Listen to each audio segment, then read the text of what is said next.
We're back another week and the last week of the season, the last week of the KJHK March Madness special. This is Gus Balo alongside Danny Urquhart on what is I guess cloudy day in Lawrence, Kansas today. I don't know. The weather isn't great outside. It was nice yesterday and the weekend, obviously for Easter, it was nice weather to get outside and have some outdoor celebrations safely. But the national championship took place last night, so the college basketball season is done. Before we keep going, I think it's important to show some gratitude to the NCAA and everyone who made the men's and women's tournament possible this year.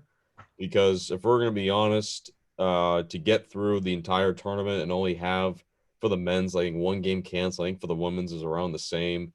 That's tremendous. It really is. And regardless of this season at the beginning, it'd be hard to imagine we get to the finish line, but we have made it. And just your first thoughts on kind of, the getting to the finish line in the men's and women's tournament. Yeah, no, I mean, despite everything, it was a great season. Obviously, that VCU Oregon game was unfortunate, but other than that, there have been practically no issues regarding the tournament, and I'm really glad that we were able to do this. Last year was so devastating. I mean, especially for KU students going into the tournament, ranked first in the country. An unfortunate way to end last season, but a great way to end this season. I'm really glad we got all the way there. Yeah, I'm glad too. I'm glad that they was going to be they had a tournament this year. I think it was a lot of good things overall. I think it was just great to see the tournament happen, on the men's and women's side and have a national championship crown. Congratulations to Baylor, who won it last night, or Stanford 2 nights ago in the women's. But just overall, it was a great season. And, we look into next season, we'll get into that a little bit later. But it's just crazy to think that we've really made it to the finish line. If you told me back in November that we'd actually make it to the end of the season, I would have been like, I don't know. I don't know if I would have been, fully 100%, but somehow it happened. Yeah, no, the bubble clearly, I mean, it did what it was supposed to. It worked pretty well. Teams were having COVID issues throughout the season, but really none throughout the tournament. So whatever they did, however they did it, it worked just as it needed to. It worked perfectly. Yeah, and tremendous gratitude to everyone involved, and we're sure happy that we had a NCAA tournament of some kind in 2021. Well, let's get into the last couple nights. You're at the Final Four on what was it, Saturday. First Yep. game was Baylor Houston, a game that was not really much of a game. Baylor down the stretch really just showed they are the better team, and Houston, I think, we were talking about earlier, that easy path to the Final Four maybe wasn't the recipe for success because from playing, teams like Rutgers and, teams like that to going to play against a team like Baylor, that's a big jump. And it was might have been too big for the Houston Cougars to climb. Yeah, I mean, it was unfortunate. I mean, they didn't get to play really any of those teams in their side of the bracket. I mean, it went through Rutgers, Syracuse, and Oregon State before they had to play Baylor, which are just not the teams that you want to be beating before you get there. I mean, they weren't able to play a West Virginia or Oklahoma State or anything like that. They weren't able to get Illinois, obviously.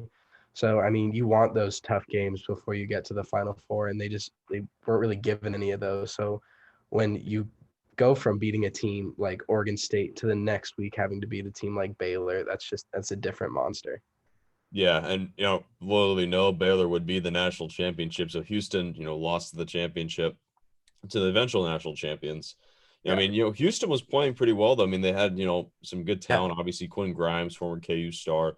He's a guy that really, I think, we'll have to see what he decides to do heading into the offseason. That's one of the players that I'll be watching closely over the weeks ahead. But yeah, Houston just not quite enough, but great season nonetheless to get to the Final Four. First time since Phi Slamma Jamma did it in 1984. Obviously, that was a pretty historic team. They won the championship a few years back, and then in 19, I believe they won it a few years back, if I'm not mistaken. I have to do a little bit of research myself. Yeah, no, I that was one thing that I really liked about this year's Final Four is excluding UCLA, which is a historic program. These teams don't have a ton of experience making it this No, far, And obviously, when we got that championship matchup, no matter who won, it was going to be a first-time champion. So that was really cool regarding this year's Final Four. I mean, UCLA obviously historically great, most NCAA championships, but the other three just don't have that much experience this late in the tournament. Yeah, I agree. And you have to look, I mean, UCLA is a historic program, but they haven't been to the Final Four since 2008. A lot of the Yeah, championships were won back in the 60s and the 70s when they were the team. They won it almost every yeah, year. But again, Baylor gets it done over Houston, 78-59. Now, probably the game of the tournament, I think, and arguably one of the top games in tournament history of all yeah, time. Even though the Zags lost the national championship, this game will still be remembered in Zag Nation, I think, for a long time. They beat UCLA 93-90 in overtime. Jalen Suggs, a near half court buzzer beater off yeah. the backboard to win the game. You can't you can't make much better than that. And the game itself was, I thought, one of the most unbelievable games I've ever watched a basketball game at any level. Yeah, I mean, I've seen plenty of people calling it a top five, top 10 college game of all time. And I mean, I couldn't agree more. It was outstanding. I mean, especially when you consider the seeding. I mean, 11 seed UCLA comes from the first four to the final four. They play undefeated Gonzaga and they held them the entire game. They were leading for a good amount of the game. And I mean, obviously, again, Jalen Suggs hit a great shot at the end, but there's no denying that it was an outstanding game. Yeah, it was an outstanding game, and between two teams, I mean, Johnny Juzang of UCLA was tremendous, and the other guys that they had, they fought. They probably played as good of a game as they possibly could have, and it took a half court shot to beat UCLA, which is just tremendous. And they're gonna be very good next year, I think. If you look at who they have coming back on the roster, UCLA, they're not gonna have Chris Smith, but they will have a lot of these guys. They did this all without Chris Smith, which is even more impressive. And that is something that I think is going to set the Pac-12, maybe get a little bit excited over there in the Pac-12 because you're returning a lot of guys, and UCLA should be very interesting to watch in the months ahead. Yeah, I mean, as you mentioned, I mean, Johnny Juzang was just outstanding for the entire tournament. Obviously, I assume that his draft stock has gone from probably pretty much non-existent to he's probably a pretty well-regarded prospect after this tournament. So I don't know if he'll declare or not, but I mean, he had an outstanding tournament. In my opinion, the best player of the tournament. Yeah, no, he had a great run. Played an outstanding game against Gonzaga. He was the main reason. I mean, the team played great, but I mean, he almost dropped 30 points against Gonzaga. One of the main reasons that they held with him for the entire game. So yeah, no, congrats to him and congrats to that entire UCLA team. Obviously, it's unfortunate that they weren't able to go to the national championship, but still, I mean, it's about as good as you could ask for a first four team. Now he dropped 27, I believe, is what he had. And by the way, Houston has not won the national championship. I thought they may have won it one year, but they were runners up in 83 and 84. 84 they lost to Georgetown. That was Patrick Ewing's junior year, and then they lost to NC State, survived and advanced in 1983 off the dunk buzzer beater, which is another very high top game. But back to the 2021 Final Four. Um, let's get to the national championship. Last night, Baylor Gonzaga. It was all Baylor. I was excited for it. I think as a lot of other people were. It was the game that everyone wanted to see right from the get-go. These were the two top teams, 1 and 2. I mean, I know Baylor lost 2 games and they lost to KU, but Baylor, in my mind, was still a top 2 team in the country. And they had the COVID issue and they came back. And I thought once they were fully 100%, they were playing very good basketball. And as a result, they won the national championship. Scott Drew, his first national championship. Baylor, their first national championship in school history. Just kind of your first thoughts on the Baylor Bears getting the win and over a Gonzaga team that will now have that one loss, and that is in the championship. Yeah, I mean, I was a little bit worried about Baylor coming into the tournament just because had their long COVID pause, loses to KU, and then not so long after loses to Oklahoma State in the tournament. So I was a little bit worried about them, but after that first game, it was clear that they were ready to go and they played well. the entire tournament. And then in regards to the national championship itself, just from the get go, it was all them.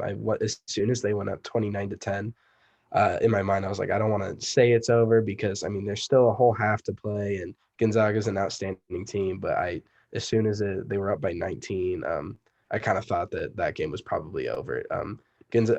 Baylor's just too good of a defensive team to allow Gonzaga to come back from a 19-point deficit, and they shot the lights out from three for the entire game. So they played outstanding. Yeah, I mean, 86-70 was the final score. Again, Baylor right from start to finish. I mean, Gonzaga cut it to 9, and you're Yeah, thinking maybe Gonzaga make this a game if they get a couple stops, but Baylor just never let up, and they won by 16 points as a result. yeah, Gonzaga, one of the teams that will not go undefeated.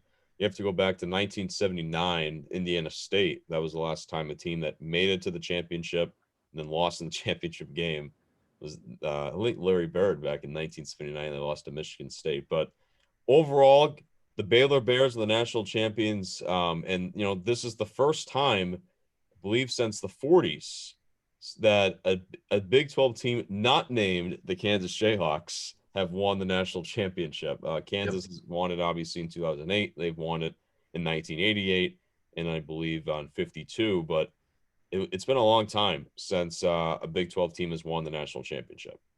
Yeah, no, I think that's great. Even though it isn't KU, obviously for the longest time, the Big 12 has kind of been regarded as KU and then everyone else.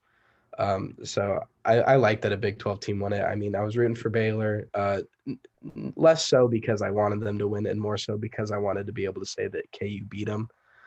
But yeah, no, I think people might start to put Baylor into that conversation up with KU every year, which I honestly think is great. I think that'll just push KU. They'll have more competition. Oklahoma State played great this year, obviously, but they're going to lose Cade Cunningham. So I don't know how they'll fare next year, but I like the prospect of KU not being by itself at the top of the Big 12 every year. Yeah, it's honestly probably a good thing for college basketball, even Yeah. though KU fans want to be at the top and every year. But I think Baylor was tremendous all year. I watched them play a lot, obviously, as a Big 12 fan and reporter, whatever.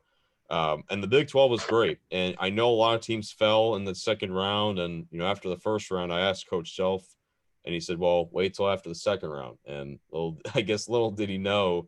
I mean, I don't think he was jumping any conclusion, but they did everyone except Baylor, I believe, lost in the second round of the tournament. But I think this is good. I think this is good for the conference. It's good for a lot of different reasons. And the Baylor Bears, their first championship in Waco, I'm sure it's a fun time to be in Waco, Texas. But you also have to feel for Gonzaga. And I thought they still are a tremendous team. They just fell short and then play their best, I think, one night and then ultimately fell for them. Yeah, I mean, you and I were high on Gonzaga not a week ago. I thought they were the best team in the country. I thought they were unbeatable. I mean, that three-headed monster of Corey Kispert, Drew Timme, and Jalen Suggs just looked like they were unbeatable, the best team in the country. But Baylor came to play, and it wasn't close. Gonzaga played okay, I guess. Jalen Suggs actually himself had a pretty good game, but Drew Timme and Corey Kispert didn't produce the way that they're used to producing. And I mean, Jared Butler and Macio T both had great games. They're a great 1-2 punch. Flo Thamba, despite barely having any points, was flying around the court the whole game, kind of creating chaos down low for Baylor and for Gonzaga's big men. So from the get-go, it was kind of clear that Gonzaga wasn't really destined to win this game. I mean, they picked the worst time possible to have one of their worst games of the season, and it's just unfortunate that it came when it did. Yeah, I totally agree. I think Gonzaga, they just didn't play the best they could have, and Baylor with those two guys. But you remember Davion Mitchell? Yeah, I thought he is another one of those guards, and they have tremendous guard play, and that is a big reason why they were able to make it, to the point that they did. Let's talk about next season a little bit. Now, the thing about this is that things are going to change because of the transfer portal guys going to the draft. We don't know really. I'm not exactly sure what the draft combine will be this year because COVID's still going on and whatnot. And a lot of guys are leaving because everyone's getting the extra year. So people are taking advantage of it. People have committed left and right. Few KU guys have gone in the transfer portal. Tristan Aruna, Tyan Grant Foster, and Gethro Muscadine, they have all entered the transfer portal. But Kansas has some new commits. Cam Martin being one of them, Bobby Pitterford being another, and then along with KJ Adams, Zach Clements, and then Sidney Curry as well. And then maybe even more commits, depending on what happens. Christian Bishop right now, as we are taping this, he's one of the the high recruits for KU. So is Ty Washington. And then a player from South Dakota is also interested in coming to the Jayhawk program. So it's going to be in flux, but just kind of your first early thoughts on the Kansas for next year. I'm excited, man. Obviously, we as KU fans are kind of a little bit spoiled. I mean, we go into this tournament still pretty high seeded. We didn't win the Big 12, and people are calling it the worst year in recent memory, which I suppose is true technically, but even so, our worst year is a lot of teams' best year. So Yeah. I'm grateful for that as a KU fan. And even with that said, obviously, those three guys are transferring, and then Marcus Garrett is likely leaving for next year. So with those losses, I mean, you're losing Marcus Garrett, obviously, which is super unfortunate. One of the best defensive players in the country, but what we're getting seems to be a lot better than what we're losing, just in terms of the recruits that are we signed and the guys that are coming to KU next year. So I'm really excited about it next year. I think we are set to be a really good team, and I think we'll be better than this year for sure. Yeah, I think the expectations are definitely going to be high. There's a lot of talent coming in, and there may be more talent. The key now is going to be what Kansas will do with these next three recruits. So they, Yeah. obviously Christian Bishop, I can't remember the guy from South Dakota's name, but he's also in the mix along with Ty Washington. And you just your early thoughts and kind of what the roster may look like, because if KU wants all three of those guys, two current guys are going to have to either leave or enter the draft. If KU wants two players, one of them is going to have to leave. If one of them if they only want one, then they're fine. They don't need another.